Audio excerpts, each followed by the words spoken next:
From the Mount Washington Radio Group online newsroom, I'm Gare McKenzie. A meteorologist with the National Weather Service in Gray, Maine, says some decent snow bands are still moving across the valley area in western Maine, occasionally mixed with a little sleet, and will continue through mid-morning. Bob Marine says he hasn't heard of any major power outages caused by the snowstorm, and while he waits for reports of snowfall totals, the valley in western Maine generally got around a foot of snow. Marine says the storm really didn't bring any surprises. It was a two-part storm. The first batch moved through during the afternoon and evening yesterday, and then there was that lull period. The second part of the storm, which is moving through now, is catching the places across the northern half of New Hampshire. The mountains of Maine are really catching it hard now. Over southern Maine and southern parts of New Hampshire, it did mix with sleet and some freezing rain, and even along the coast it did go over to rain briefly, and that was pretty much forecast. Marine expects clearing to begin this afternoon. Carroll County Sheriff's Office Lieutenant Mike Santuccio said yesterday afternoon there had been a few vehicle roll-offs on roads around the county, but no serious injuries were reported. The fire chief in Center Ospey says an improperly installed wood stove started a fire in a work shed yesterday afternoon. Mike Brownell says his firefighters and other area departments responded to a first alarm shortly after 1:30. There was first called a barn fire, and on arrival at a home at 63 Boltonville Road a few minutes later, discovered smoke and flames coming from a one-car-sized garage shed. Other responders, including firefighters from West Ospey, Ospey Corner, and Tamworth, were called off once the small size of the fire was determined. Care Plus ambulance responded to the scene, and Tuftonboro firefighters provided station coverage. Here's Chief Brownell.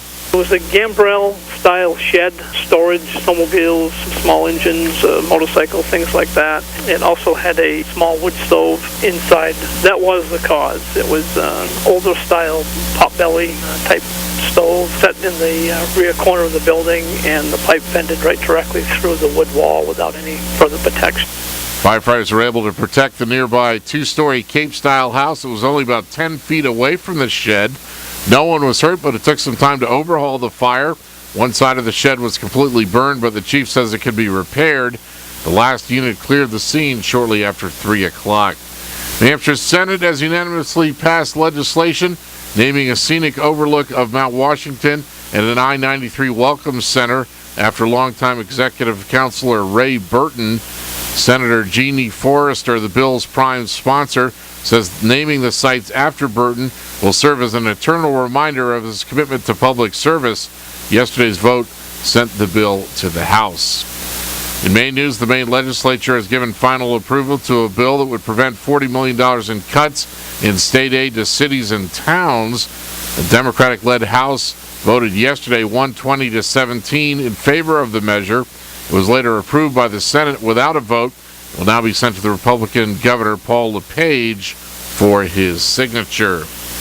In sports, Sandro Valletta of Switzerland stunned the favorites and won the Olympic Super Combined title today in a spring-like race.